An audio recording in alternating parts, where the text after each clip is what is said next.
Assalamu alaikum dear students. I hope you all are good. I welcome you and you are most welcome to Shahid Sir's Education Point. So today our topic is Woodish Dispatch. We are done with the Macaulay's Minute. मैंने आपको already कहा है कि Macaulay's Minute को detail में नहीं पढ़ेंगे बेटा, क्योंकि अगर हम उसको डिटेल में पढ़ेंगे तो इट विल टेक 2-3 डेज. तो यहाँ पे हम शॉर्ट क्यों बता रहे हैं आपको, हम आपको वही पॉइंट्स आपको बता रहे हैं जो कल आपके एग्जाम में आएंगे. ओके बेटा, तो मुझे पता है कि अगर हम ज़्यादा इसको खींचेंगे ना तो आप बोर हो जाओगे, इसलिए फॉर यूर मैंने आपको ऑलरेडी कहा है, if you support your Shahid sir I will make things easy for you. Definitely I am going to make things easy for you, but provided you support your Shahid sir. How can you support? You can simply share. You can simply share my channel with your friends, with your colleagues. हाँ, जितने भी आपके पास groups है उनको आप share कर सकते हो. अगर आप इस चैनल में नए हो तो आप इस चैनल को बेटा सब्सक्राइब ज़रूर कर लेना. ठीक है बेटा, थैंक यू. तो चलते हैं विदाउट एनी डिले. तो वुडिश डिस्पैच और एक डॉक्यूमेंट है बेटा, वेरी इंपॉर्टेंट डॉक्यूमेंट है. तो लॉर्ड मैकॉले में बहुत सारा क्रिटिसिज्म किया गया है. एक क्रिटिसिज्म ये भी है कि उसने फेवर वेस्टर्न एजुकेशन का कंसेप्ट उन्होंने दिमाग में डाला है इंडिया में. He is responsible for the western education. And one more point जिस पे हम इसको सबसे ज़्यादा क्रिटिसाइज करेंगे, he cracked malicious jokes on the Indian literature, right? And one more thing, he totally denied mass education. Mass education को उसने कभी support ही नहीं किया, but he gave what theory? Filtration theory. Education must be provided drop by drop. So it was totally against point. I hope it is clear to you. But we can say that he make us understood the importance of the English language. ये बात सही है. तो बहुत सारे Indians जो है जिनका टेस्ट एजुकेशन मतलब इंग्लिश का था, Raja Ram Mohan Roy, he was the supporter of English education. याद रखना है, कल एग्जाम में आ सकता है कि इंडिया में वो कौन सा ऐसा शख्स था जो कि ऑक्सीडेंटलिस्ट को सपोर्ट करता था. दैट वाज राजा राम मोहन राय. वो उस लिहाज से सपोर्ट नहीं कर रहा था, हालांकि वो रिफॉर्मर था. Are you getting my point? But keeping the importance of the language in consideration, इसने इंग्लिश को सपोर्ट इसीलिए किया. ओके, बट ओवरऑल अगर हम कहेंगे कि मैकॉले फेवर किनको कर रहा था, वेस्टर्नाइजेशन को, या ब्रिटिशर्स को उन्होंने ज़्यादा फेवर किया. तो उसके बाद जब ये कंट्रोवर्सी चली तो ये एंड ही नहीं हो रही थी. कब तक? 1853 तक. यस, 1853 तक. कब दिया था? 1834, 1835. तो 1835 से लेकर 1853 तक Indian education was totally neglected. And Lord William Bentinck जो था, he was entirely with a full support to whom? Lord Macaulay. यानी वो बहुत ज़्यादा सपोर्ट किया उसने लॉर्ड मैकॉले को, कि उसने कहा कि I fully agree with your sentiments. जो भी आपका स्टेटमेंट है, I fully agree that. After that in 1853 उस वक्त का गवर्नर जो था, दैट वाज लॉर्ड डेलहौजी. तो एक बोर्ड बनाया गया, अब ईस्ट इंडिया कंपनी में वो एक बोर्ड बनाया गया, जिस बोर्ड का चेयरमैन जो था, किसको बनाया गया? चार्लेस वुड को. ये बहुत इंपॉर्टेंट है बेटा. तो चार्लेस वुड जो था, चार्लेस वुड को चेयरमैन बनाया गया था बोर्ड ऑफ एजुकेशन का. तो इसमें यह भी एक पॉइंट था कि एजुकेशन सिस्टम को, इंडियन एजुकेशन सिस्टम को नेग्लेक्ट किया जा रहा था. तो इसलिए एक बोर्ड बनाया गया जिसमें सारे पॉइंट्स को अब डिस्कस किया जाए. तो उस बोर्ड का चेयरमैन जो है, किसको बनाया गया? चार्लेस वुड को. तो चार्लेस वुड को इंडिया बुलाया गया कब? 1853. तो 1853 में चार्लेस वुड ने लॉर्ड डेलहौजी के साथ, शाबाश, लॉर्ड डेलहौजी के साथ मीटिंग की. किसके बारे में? इंडियन एजुकेशन के बारे में. और फिर वो चला गया. देखो ये मुझे एक पॉइंट यहां पे कहना है. तो फिर वो चला गया, लंदन चला गया. तो वहां, या इंग्लैंड चला गया, because he was from England. Just second camera. हाँ माय डियर.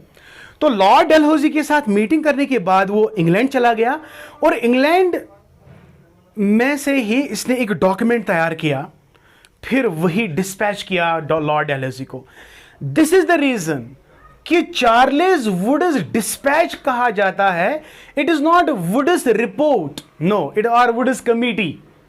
तो this is the reason it is called Woods dispatch, because ये डॉक्यूमेंट इंडिया में तैयार नहीं किया गया, इंग्लैंड में तैयार किया गया, फिर इंग्लैंड से इसको इंडिया डिस्पैच किया गया। That is why it was called as Wood's dispatch. Are you getting my point? तो ये रिपोर्ट कब आया? ये रिपोर्ट आया था 19 जुलाई, शाबाश, 19 July 1854। Very very important date my dear. Please please please and please remember these dates, because यही तो एग्जाम में आते हैं, यही बिल्कुल एग्जाम में आएंगे ये डेट्स। इंडिया कब आया वुड्स, चार्ल्स वुड? 1853। वहां पे मीटिंग किसके साथ की? Lord Dalhousie. Who was Lord Dalhousie? The then governor general of the India. And after the meeting is over he went back to the England, और England से एक रिपोर्ट तैयार किया जिसको डिस्पैच किया गया। तो that is why it is called as Wood's dispatch. It's called as what? Wood's dispatch. I hope it is clear to you. Very good. Now what are the, ये यहां तक क्लियर हो गया। ये डेट, दो डेट कम से कम याद रखेंगे आप। ये 1854 आएगा, the date 1854, which person is responsible? It is Charles Wood. तो ये डॉक्यूमेंट इतना इंपॉर्टेंट था, इतना इंपॉर्टेंट था, इस डॉक्यूमेंट का नाम रखा गया था Magna Carta of Indian education. Very very important. तो ये पॉइंट भी बेटा आप याद रखेंगे। वुड्स डिस्पैच को क्या कहा जाता है? Magna Carta of Indian education. Very good. It was called as Magna Carta of Indian education. तो देखो कितने पॉइंट्स मैंने आपके लिए आसान बनाए, तो आपको फिर ये ज़बानी याद होनी चाहिए। चार्ल्स वुड जो है वो इंडिया कब आए? 1853 में। किससे मिलने? लॉर्ड डलहौजी के। क्यों? क्योंकि बोर्ड बनाया गया जिसका चेयरमैन किसको बनाया गया? चार्ल्स वुड को। तो इसको बुलाया गया, मीटिंग की, मीटिंग ओवर हो गई, फिर वो इंग्लैंड चला गया, इंग्लैंड से जाके वो रिपोर्ट तैयार करता है और वही रिपोर्ट को उसने डिस्पैच किया। तो this is the reason why this is called as Wood's dispatch and it is not called as Wood's report. No, it is not called a Woods report. And one more thing, why it is called a Magna Carta? ये बहुत बड़ा document था, लगभग इसमें 100 paragraphs थे।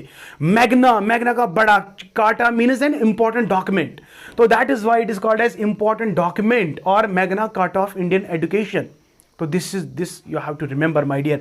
अक्सर exam में आता है, which document is called Magna Carta of Indian education? It is Woods dispatch. It is Woods dispatch. Why Woods dispatch is called a dispatch, not report? Because it has been dispatched from the England. Are you getting my point? That is why this is the reason. Now coming to the what were the important recommendations? What were the important recommendations of the Woods dispatch? Number 1 point आप याद रखेंगे, Government of India, the then government, that is East India Company, took the responsibility of education. Government's acceptance of educational responsibilities.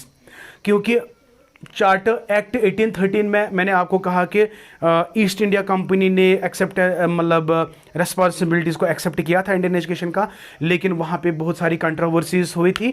तो controversies होने की वजह से फिर से नेग्लिजेंस दिखाई गई। किसके लिए? इंडियन एजुकेशन के लिए। तो my dear, it was the first document, it was the first dispatch जहाँ पे गवर्नमेंट ने एक्सेप्ट किया एजुकेशनल रेस्पॉन्सिबिलिटी को। ये एक पॉइंट है रिकमेंडेशन में। सारे रिकमेंडेशन आज क्लियर नहीं होंगे बेटा, it will take 2-3 days, so you don't worry. Number 2 point, it was the first document who defined the aims of education as per the Indian context. तो जो इंडिया चाहता था ना, एम्स ऑफ एजुकेशन होने चाहिए, बिल्कुल उसने कहा कि भाई यही एम्स होने चाहिए। एक बात है, डॉक्यूमेंट में लिखा गया, बट ये बाद में एक्सेप्ट किया गया या नहीं किया गया, that is the secondary question. लेकिन एक्सेप्ट किया गया, written, it was written in the document that we will define the aims of education according to Indians. बहुत ही इंपॉर्टेंट क्वेश्चन है कि कल क्वेश्चन आएगा, name the first document, name the first document in which the aims of education were defined as per the Indians. That was the Wood's dispatch, that was Wood's dispatch, please remember. Why I am giving stress to these? Why? Because these have been asked so many times in your examination. Please, you can check the previous year papers. When you check the previous year papers, you can see all these questions. I hope it is clear to you, my dear. Now second point, third point is importance of Oriental language. मसला कहाँ का था?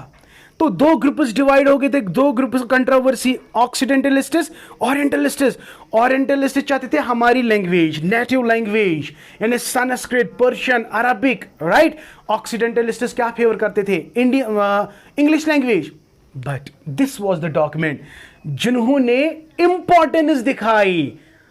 ये जरूरी नहीं है कि उन्होंने फेवर किया, नो, उन्होंने कहा भाई ये भी इंपॉर्टेंट है, ओरिएंटल लैंग्वेजेस आर इंपॉर्टेंट।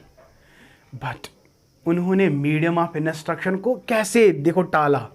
देखो इनकी चाल क्या थी।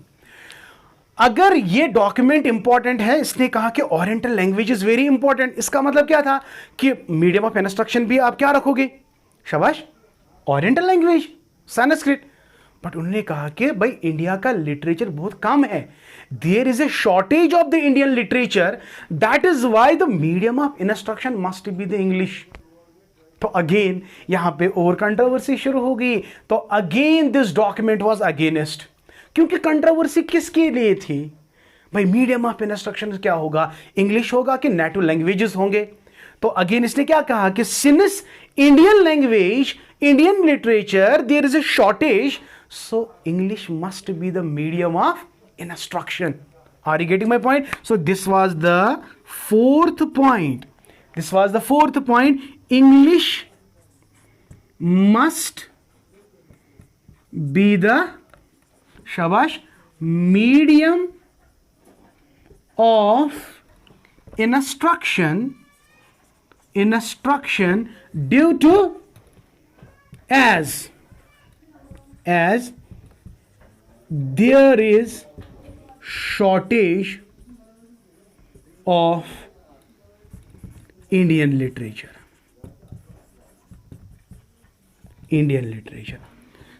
आई hope it is clear to you. बहुत सारे पॉइंट्स अभी पढ़ने बाकी है बेटा, इंशाल्लाह we will explain, I will explain you rest of these recommendation इंशाल्लाह टुमारो। सो आई होप आपको ये वीडियो पसंद आया होगा। If you really like this video, please share it, like it, and do subscribe to my channel. Okay my dear, the only thing that you can do for your teacher is share my channel more and more, and I promise you that I am going to make the things clear for you.